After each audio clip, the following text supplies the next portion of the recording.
તો જય જવાહર સાથીઓ, મારું નામ છે ભીલા આશીષ અશોકભાઈ ને હું અત્યારે એવી જગ્યા પર છું કે તમને આમ વિશ્વાસ નહીં હોય, કેમ કે અત્યારે પાટણની અંદર કોઈક અલગ જ માહોલ છે ગાઈસ. તમે જોઈ શકો છો અત્યારે આ મોટા વિશાળ મેદાનની અંદર હું શું કરવા આવ્યો છે અચાનક, કેમ કે પાટણની અંદર થવા જઈ રહ્યો છે સમૂહ લગ્નનો મહાકુંભ થવા જઈ રહ્યો છે ગાઈસ. એટલે કે આપણા એજીએસના પ્રમુખ એવા વિપુલભાઈ રાણા આ કરવા જઈ રહ્યા છે મહાકુંભ. 131 દીકરા દીકરીઓના અહીંયા લગ્ન થવા જઈ રહ્યા છે ગાઈસ. એટલે અહીંયા જોઈ શકો છો વિશાળ માત્રામાં અહીંયા તળામાં તૈયારી ચાલુ થઈ ગઈ છે ગાઈસ. જોઈ શકો છો પાછળ બધો આપણે મંડપ પણ બાંધવામાં આવ્યો છે ગાઈસ, જોઈ શકો છો ગાઈસ. ને અહીંયા તમે તારીખ છે ગાઈસ 26/6/2026 ના રોજ આ સમૂહ લગ્ન એટલે મહાસમૂહ લગ્ન છે ગુજરાતની અંદર. મને ખ્યાલ હશે ત્યાંથી તો ફર્સ્ટ આવા મોટા સમૂહ લગ્ન થવા જઈ રહ્યા છે ગાઈસ. આજુબાજુ રાજ્યોમાંથી પણ લોકો અહીંયા પરણાવવા માટે દીકરા દીકરીઓને આવવાના છે ગાઈસ. તો તમે પણ અવશ્યથી આ સમૂહ લગ્નમાં એટલે કે મહાસમૂહ લગ્નની અંદર અવશ્યથી પધારજો. તારીખ છે આપણી 26/6/2026. આ તારીખ યાદ રાખજો તમારા મગજની અંદર ને તમે તમારા સહપરિવાર સાથે અહીંયા પધારશો ગાઈસ. ને આ સમૂહ લગ્ન એટલે આપણા આદિવાસીઓનું એક સંમેલન કહેવાય ગાઈસ, કેમ કે આપણા આદિવાસીઓ અલગ અલગ રાજ્યોમાંથી પણ આવવાના છે, કેમ કે અહીંયા સાંસ્કૃતિક પ્રોગ્રામ પણ થવાના છે ગાઈસ. એટલે તમને ઘણું બધું અલગ અલગ શીખવા અને જાણવા પણ દેખવા પણ ઘણું બધું મળશે, કેમ કે આજુબાજુ આપણા સ્ટેટોમાંથી મોટા મોટા વીવીઆઈપીઓ પણ આવવાના છે. જેમ કે મને જાણવા મળ્યું ત્યાં સુધી આપણા સીએમ એટલે ભૂપેન્દ્ર પટેલ સાહેબ પણ અહીંયા પધારવાના છે. આપણા મોટા આપણા નેતા એટલે કે ચૈતરભાઈ વસાવા, આપણા ગમે તે આપણા આદિવાસીનું નાક કહેવાય ગાઈસ, મોટા આપણા નેતા છે, તો એ પણ અહીંયા આવવાના છે ગાઈસ.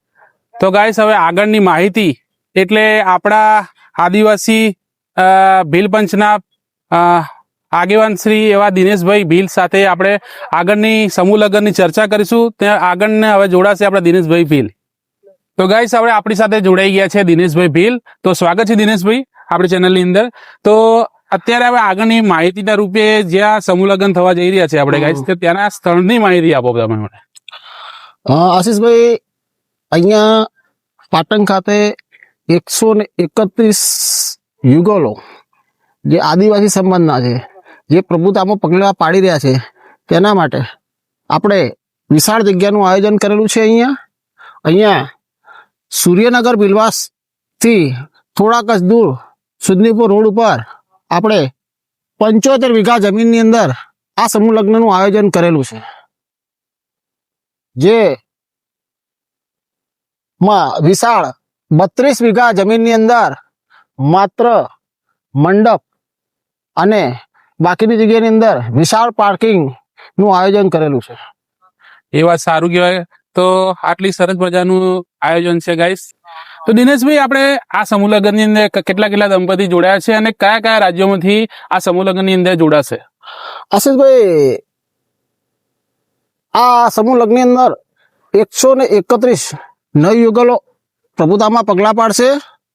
એમાં ગુજરાત, રાજસ્થાન, એમપી, મહારાષ્ટ્ર અને ઝારખંડ જેવા રાજ્યોમાંથી આ દંપતીઓ આ સમૂહ લગ્નમાં જોડાયા છે. એ સારું કહેવાય ગાઈસ, કેમ કે આટલા દૂરથી ટ્રાવેલિંગ કરીને આવું એ બી મોટી વાત છે ગાઈસ. તો દિનેશભાઈ, આ સમૂહ લગ્નને સફળ બનાવવા માટે કઈ કઈ સમિતિ એની રચના કરવામાં આવી છે? આ 131 યુગલો પ્રભુતામાં જે પગલાં પાડી રહ્યા છે, એ સમૂહ લગ્નને તમામ રીતે સફળ બનાવવા માટે 18 જાતની સમિતિઓની રચના કરવામાં આવી છે. એ 18 જાતની સમિતિઓ અલગ અલગ જગ્યાએ દિલથી પોતાના નિસ્વાર્થ ભાવે અહીંયા સેવા આપવા માટે ગુજરાતના અમુક બધા તમામ ગામડેથી 18 સમિતિના આદિવાસીના યુવા મિત્રો અહીંયા આ સમૂહ લગ્નને સફળ બનાવવા માટે પોતાનું અમૂલ્ય ફાળો આપવાના છે. તો દિનેશભાઈ, આપણે સમૂહ લગ્નની મુખ્ય થીમ શું છે? આપણે આશીષભાઈ, સમૂહ લગ્નની મુખ્ય થીમ છે એક પેડ આદિવાસી કે નામ. એવા અમારા સમાજના પ્રમુખ એજીએસના પ્રમુખ વિપુલભાઈ રાણાનો મોટો એક ઉદ્દેશ છે કે આ વર્ષે સમૂહ લગ્નના માધ્યમથી 50,000થી વધુ વૃક્ષો દરેક આદિવાસી પરિવારો વાવે. એટલે અમારી થીમ એક પેડ આદિવાસી કે નામ એ અમારી મુખ્ય થીમ રહેશે. તો બહુ સરસ વાત કહેવાય ગાઈસ, કેમ કે 50,000 વૃક્ષ વાવવા જેવી તેવી વાત નથી ગાઈસ. તો દિનેશભાઈ, વર કન્યા પક્ષ પાસે કોઈ ફી લેવામાં આવી છે કે? તો આ મુદ્દે તમે શું માહિતી આપશો? આશીષભાઈ, આપણા એજીએસ ના પ્રમુખ વિપુલભાઈ રાણાનો મુખ્ય હેતુ એવો હતો કે આદિવાસી સમાજના ગરીબ અને મધ્ય વર્ગના પરિવારોને આ સમૂહ લગ્નના માધ્યમથી કંઈક ને કંઈક મદદરૂપ થવું. એટલે આ સમૂહ લગ્ન માત્ર ₹1 ટોકન ફીના નોંધણી ફી કહેવાય ને, એના માધ્યમથી ₹1 ટોકન ફી જ રાખવામાં આવેલી હતી. બહુ સારી વાત કહેવાય ગાઈસ, કેમ કે ₹1 ભરીને અત્યારે ₹1 કશું મળતું જ નથી ગાઈસ અત્યારે આ જમાનાની અંદર.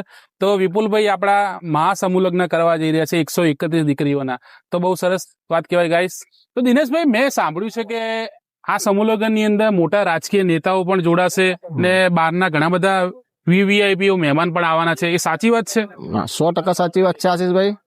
આપણા આ સમૂહ લગ્નમાં આપણા ગુજરાતના મુખ્યમંત્રી શ્રી પધારવાના છે, આદિજાતિના મંત્રી પણ અહીંયા પધારવાના છે, અમારા ચેતરભાઈ વસાવા, આનંદભાઈ પટેલ અને રાજકીય ઘણા એવા આગેવાનો છે જે દીકરીઓને આશીર્વાદ આપવા ચોક્કસ પધારવાના છે. તો દિનેશભાઈ, હવે સામે વરસાદની સિઝન આવી રહી છે, એટલે કે ચોમાસું આવી રહ્યું છે, તેના અનુસંધાને અહીંયા કેવા મંડપની વ્યવસ્થા કરવામાં આવી છે? આશીષભાઈ, ચોમાસાને ધ્યાને રાખી અને અહીં લગભગ 120 મીટર એવા 3 ડૂમ ઊભા કરવામાં આવશે અને 3 ડૂમ વોટરપ્રૂફ હશે.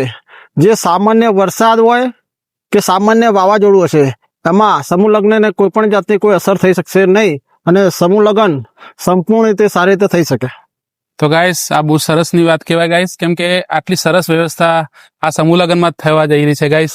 તો દિનેશભાઈ, આગળ વધતા આપણે એક વાત તમને કહું કે દીકરીઓને કરિયા રૂપે શું આપવાનું છે ને તેના લાભો શું શું થવાના છે? આશીષભાઈ, દીકરીઓને પહેલા તો સંવિધાન આપશું એક, અને એ સંવિધાનથી શું શું લાભો થશે એનું પૂરેપૂરું માર્ગદર્શન કરાવીશું ને આપવા માટે દીકરીને જીવન જરૂરિયાત ઘર વાખરીનો લગભગ તમામ સામાન આપવાનો છે. એ આટલા મોટા સમૂહ લગ્ન થવા જઈ રહ્યા છે, તો એના દાતા કોણ હશે? આપણે આશીષભાઈ, આ સમૂહ લગ્નના 131 યુગલોના દાતા આપણા એજીએસના પ્રમુખ વિપુલભાઈ રાણા છે, જેઓ 131 દીકરીઓને પોતાના ખર્ચેથી લગ્ન કરી આપવાના છે, જેનો સંપૂર્ણ ખર્ચ જે જાતે ઉઠાવવાના છે. તો બહુ સરસ વાત કહેવાય ગાઈસ, કેમ કે આટલો બધો ખર્ચ એ ઉઠાવો કોઈ જેવી તેવી વાત નથી ગાઈસ. કેમ કે હું બી સમાજને એક અપીલ કરીશ કે આવા દાતાઓ આગળ આવો. બીજા ઘણા બધા છે આપણા ગુજરાતની અંદર, ઓલ ઇન્ડિયાની અંદર ઘણા બધા છે. તો આવા દાતાઓ પણ આગળ આવો કે ઘણી બધી દીકરા દીકરીઓ આપણા નવજુવાન થઈ રહ્યા છે, કેમ કે આર્થિક પરિસ્થિતિને લઈને બહુ ઘણા પછાત હોય છે ગાઈસ. તો તમે પણ આગળ આવો ગાઈસ, કેમ કે અત્યારે જરૂર છે સમાજની તમારે. તો દિનેશભાઈ, આ સંપૂર્ણ સમૂહ લગ્ન જે મહાસમૂહ લગ્ન છે તેનો સંપૂર્ણ ખર્ચ અંદાજિત કેટલો છે? આશીષભાઈ, આ સમૂહ લગ્નનો ખર્ચ અંદાજિત 4 થી 5 કરોડ રૂપિયા થવાનો. સમાજ બહુ ગરીબ પરિસ્થિતિમાં રહી રહ્યો છે. જો વિપુલભાઈ રાણા જેવા દાતાઓ સમાજને મળી રહેતા હોય તો ખરેખર આપણા આ આદિવાસી સમાજને માતા પિતા, દીકરી કે દીકરાના માતા પિતાને બહુ ભાર હળવો થઈ જાય અને આર્થિક રીતે ઘણી સહાયતા છે. વિપુલભાઈ શિક્ષણ પાસે પણ એટલો ભાર આપે છે. દર વર્ષે આખા ગુજરાતમાં લગભગ બહુ મોટા પાયે ચોપડાનું વિતરણ કરે છે કે એમનો એક ઉદ્દેશ એવો છે કે મારો સમાજ ભણે અને ભણી ગણીને આગળ આવે. એના માટે એ ગામડે ગામડે જઈને ચોપડાનું વિતરણ કરે છે, ઇનામ વિતરણ કરે છે, તેજસ્વી તારલાઓનું સન્માન પણ કરે છે. તો ગાઈસ, આ દિનેશભાઈની વાત એકદમ જોરદાર હતી ગાઈસ, ને સાચી પણ છે, સત્ય પણ છે ગાઈસ. તો આ હતા આપણા દિનેશભાઈ.